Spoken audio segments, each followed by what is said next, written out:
So this winter, myself and Al Tonetti and several other volunteers like Harry Campbell got to spend some time outside before we were all quarantined to our various nooks and crannies. And we traveled around Ohio a bit, surveying several earthwork sites. So I've got this long to-do list of earthworks to survey, and we actually ticked off quite a few. And I'm just going to talk about 3 today, if I can get my slides to work. So obviously Ohio, lots of earthworks there in the background. And we spent some time at Snake Den, and these are the ones I'm going to talk about.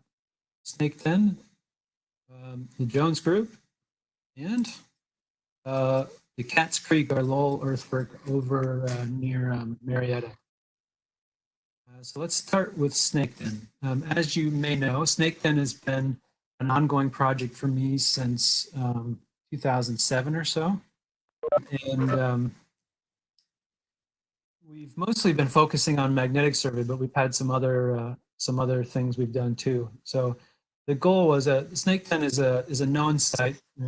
This is the previously the only known published map of it, and it became known when the Ohio Historical Society did some excavations there in the late 1800s. And at that point, what they were aware of were several mounds that seemed to be lined up on top of this hill, overlooking kind of the Till Plains to the north in Port Columbus. And off the end of the line of mounds, there was an enclosure there, number E, and then another possible enclosure there, F. So hopefully you're wondering why this map looks so sketchy. It is kind of a sketch map, but in fact, it might be more accurate than I've thought in the past. So the site is actually most well known, I suspect, for the excavations that took place there. They trenched into a couple of the mounds. There's lots of big rocks, obviously, in the mounds. And what the site's probably most famous for is a small hash of these concretions of varying sizes. You see there at the feet of these folks. And in amongst the concretions, there was a cremation burial, and these things, which are kind of blown up much larger than they need to be, but those things are about, those things on the right there are silver nuggets. They're about the size of walnuts, and there were 5 or 6 or 7 of them, I think, inside this concretion container. So this created a lot of hubbub about the site, because maybe the first time that raw silver was found at a mound in Ohio, and I think still the only time raw silver has been found. This thing, it was in newspapers around the world. Must have been a really slow news day. So my interest in this site is not so much the mounds as it is the enclosures, the earthworks, you know, the concentric kinds of things, enclosures that often accompany these earthwork sites. We started surveying in 2007, and before I went on, I had a look at the aerial photographs we had available and found this one that actually shows, hey, hopefully you can see my cursor here, but my pointer, pipeline going right through the site, and the mounds are in here. And that little enclosure there, or what we thought was at the time, turned out to be an enclosure. So it's not a circle, it's a small square at the rounded corners. And you're looking at the ditch that's visible there in the magnetic data, with a small gateway there on the southeast edge.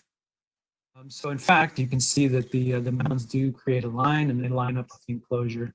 And unfortunately, that means the other enclosure from the map would be right in the pipeline corridor. That's the way it goes, huh?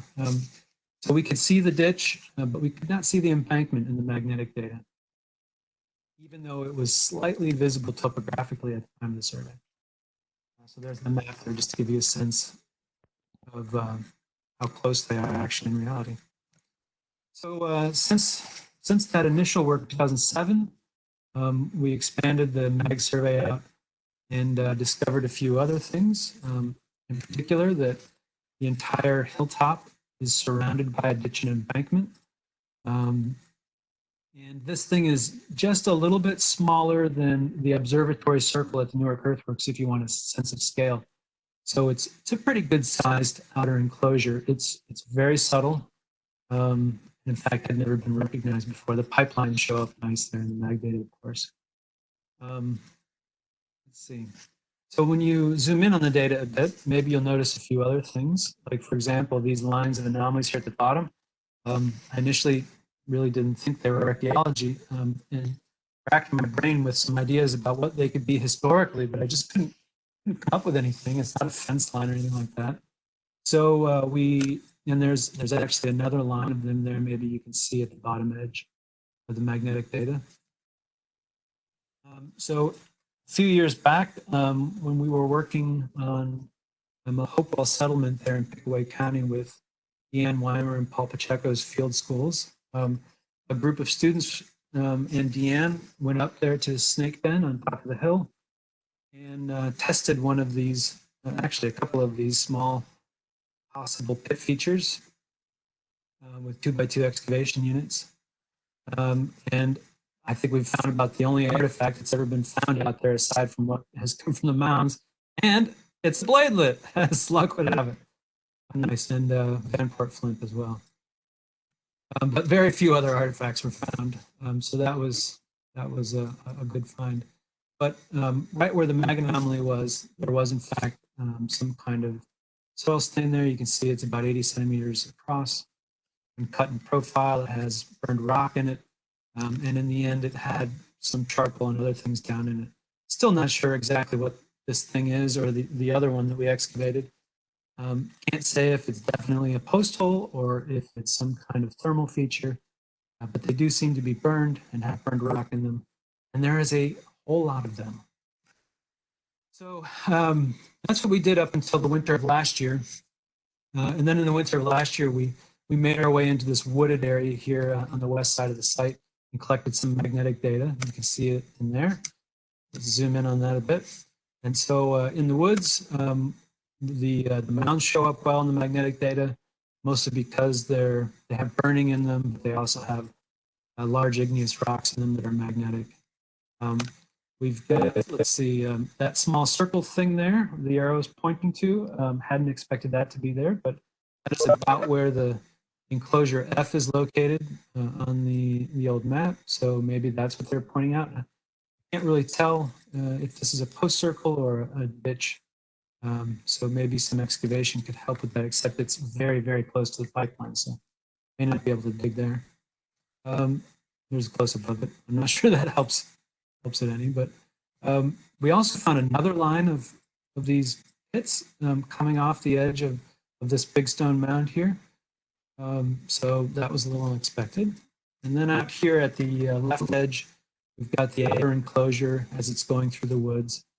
And what we were hoping was a gateway that you can kind of see on the ground. It's quite subtle, but there is a change there in the magnetic data. And then maybe another iteration of the outer enclosure there. That's super subtle too. Can't really tell if that's an enclosure or not at this point, at least not in the mag data. Okay, so what we did this winter out here is you'll notice that there are lots of little gaps all over the place in the magnetic data here. And we recently got a new magnetometer at work, one that runs with GPS, so we don't have to set up grids and all that. So I thought maybe what I would do is fill in the gaps at the edges of these things and then merge that data with the previously collected data. And in particular, I wanted to know if we could follow these lines out of possible pits or posts out anymore and see what else might show up, how far they go. So here's the result from November of last year. And let me zoom in on it there. So I think you can see that the first row and the gaps in here, this is where we excavated some. There's still some tall brush there. We had to drive the magnetometer cart around. And there's our second row of pits we knew about. And surprise, surprise, there's yet another row of these strange pits. And what's interesting is this row up here is more or less at the top of the slope.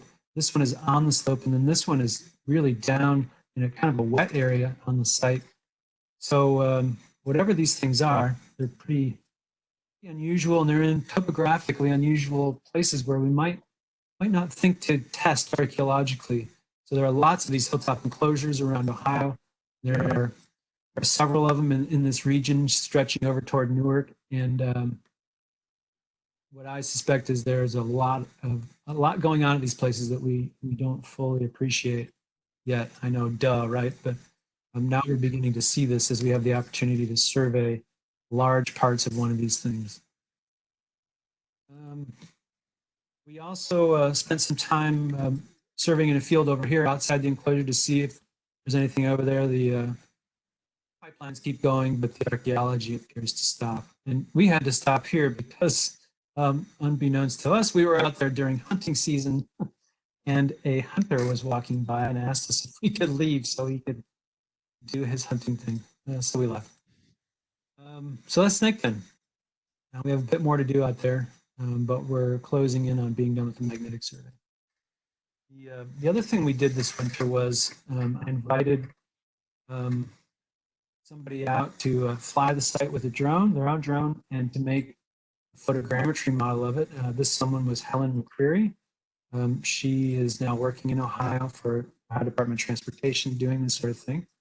She's also a student at Bradford University in the UK.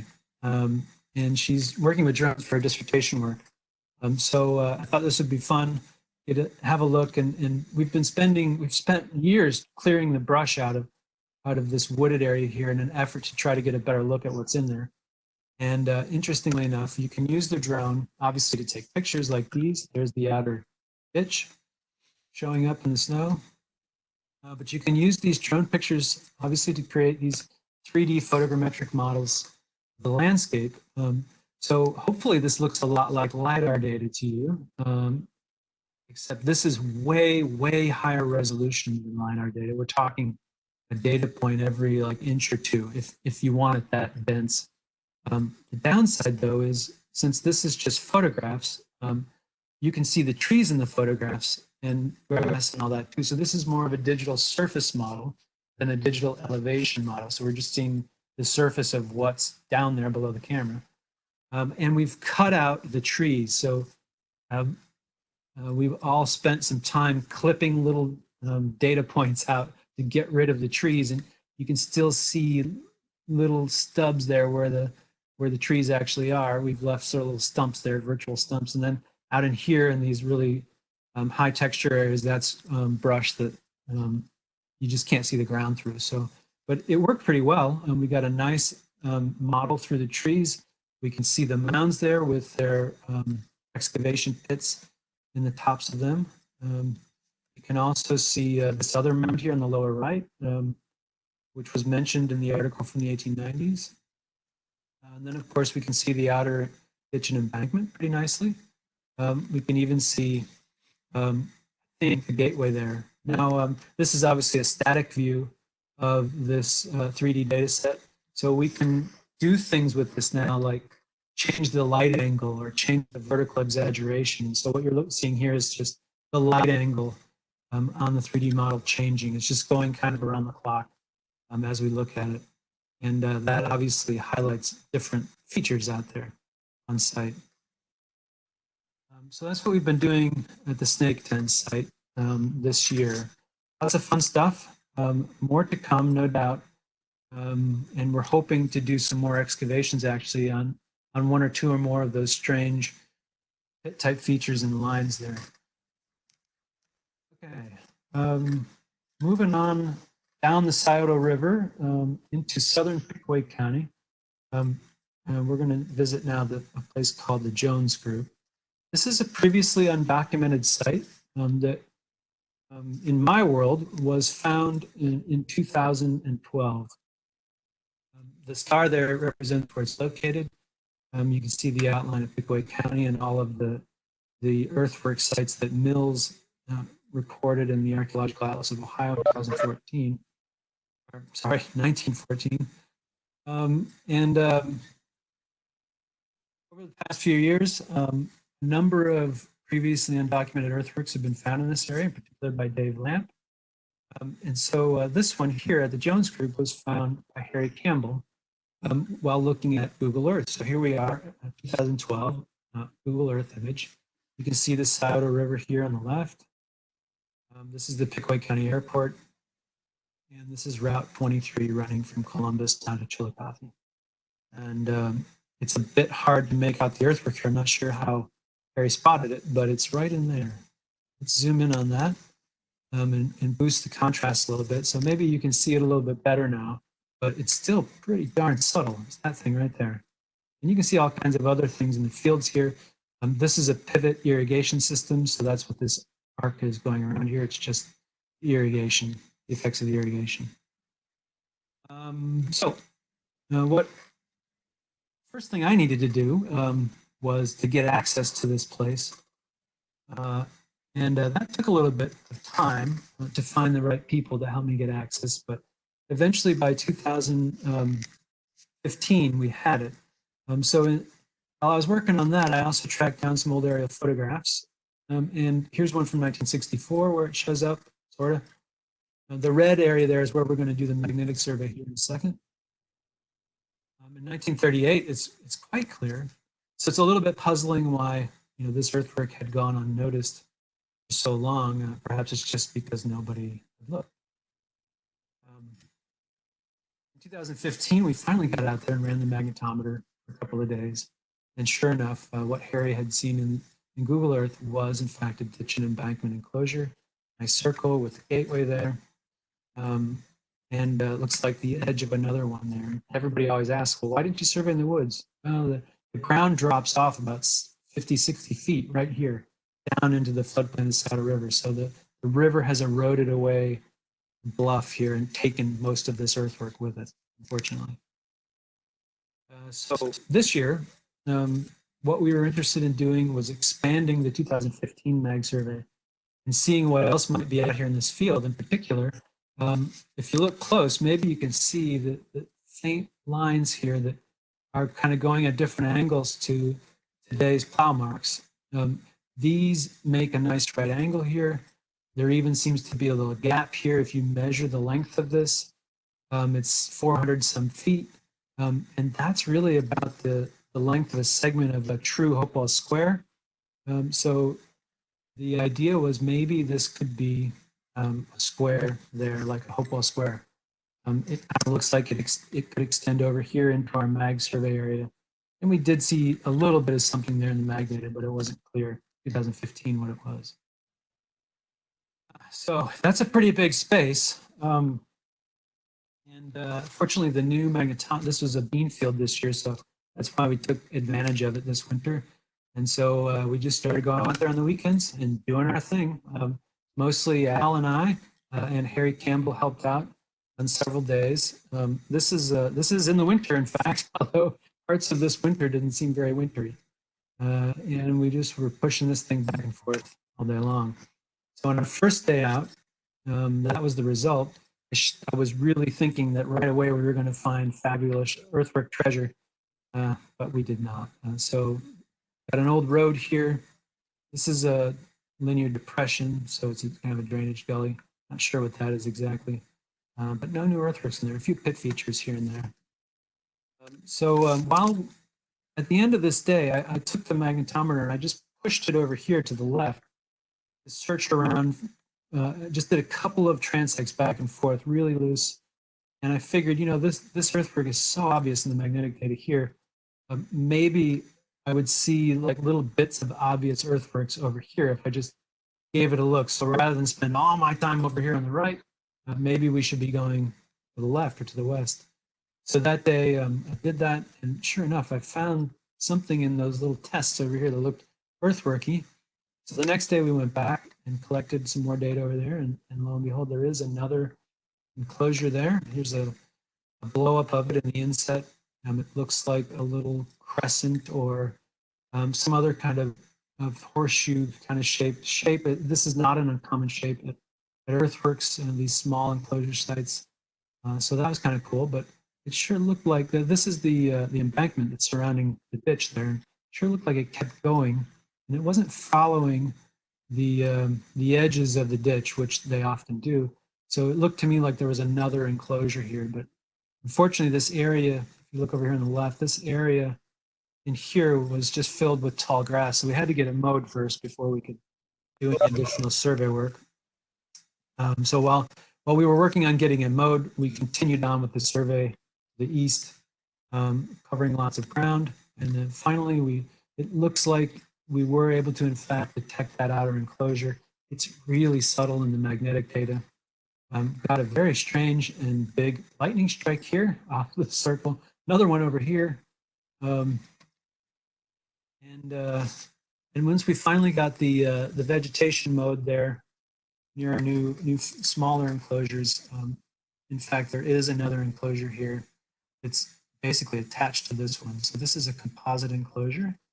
Makes sense now why the footprint of the embankment seems to go on in this direction and not follow the outline of this enclosure. That's because there are multiple little enclosures here.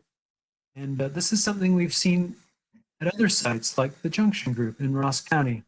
In particular, right here, these three enclosures, they seem to share one embankment or one continuous embankment. So when we look in between this quatrefoil and this circle, you don't really see the edge of the embankment between them. This embankment seems to flow all the way around all three here. And this is basically what we've got going on here at the Jones Group, a composite of multiple small enclosures sharing one embankment. This is the third site now where we have found this kind of thing in magnetic data in South Central Ohio. Is this the beginnings of these tripartite enclosures that we see a little bit later in the Hopewell world, like Sipe and Frankfurt and several other ones? Not sure if this is the precursors of that, but it's sure suggestive. Because we kept finding enclosures to the west, we kept surveying to the west, and there's an edge to the landform over here on the left that I was trying to make it to this winter. And we got all the way over there and found this little crescent-shaped thing, quite small, like 7 or 8 meters across. And then right at the edge, as usual, like on your last day, looks like another possible enclosure right there. This is all tall grass in here, so we had to get that mowed. And finally we did. And lo and behold, yet another very small enclosure. Very different than these other ditch and embankment enclosures. It's a ditch of some sort. It's also surrounded by lots and lots of large pit features. Very few artifacts on the surface here, by the way. So one might not know all this stuff is here without the magnetic data. Finally, I'll just make a couple comments here about the Cats Creek Lowell Earthwork sites. This is one that appears in Squire and Davis there on the left. It was also drawn by Whittlesey a few years later, and the maps are distinctly different. They both show some sort of elongated embankment, creating an enclosure, and they have lots of mounds, but the maps really don't coincide, except for this big mound right here. That mound is it's a known mound. It's been flattened today, but it should occur right here underneath this number 1, if it were still there. And while we were there visiting and talking to the landowners, they told us stories about how you used to not be able to see from one house to another because the mound was so tall. So we were pretty certain we were in the right spot, and this was our plan. Survey these 3 fields here. Al and I went down here, spent the weekend doing this because, you know, what else do archaeologists do on weekends in the winter? Don't let this aerial photograph fool you. It was a bit wintry that weekend. Winter actually started, I think, that weekend. And had a new challenge with the magnetometer. The wheels tend to build up snow, as it turns out. So that was fun. And here's we did 2 days there. So here's the first day's results. The earthwork is not exactly the most obvious thing in magnetic data. That's result number 1. Result number 2 is, even though the mound is gone, it looks like there's some very large features that are still there below it. So that was a good result. And then on day 2, still snowy. Eventually, though, the snow melted off on day 2. We got to cover a good chunk of the ground we had planned to cover. So if the earthwork was in there and it was visible, it would have shown up. And it looks like about the only spot it shows up is right there. very subtle, but it's just enough to show us that I think that Whittlesey's map is probably more accurate than the one that's in Squire and Davis. We also got several clusters of pits out here that are intriguing, and the landowners had an artifact collection that had a number of Hopewell objects in them, as well as a lot of late Archaic period stuff. So perhaps these could be related to Hopewell occupations or the late Archaic occupations. And that's it. I don't know if we have the capacity to take questions. I'm not even sure what to do next, except stop sharing my screens. There you go. Thank you, Jarrod. That was really well done for your first virtual conference presentation.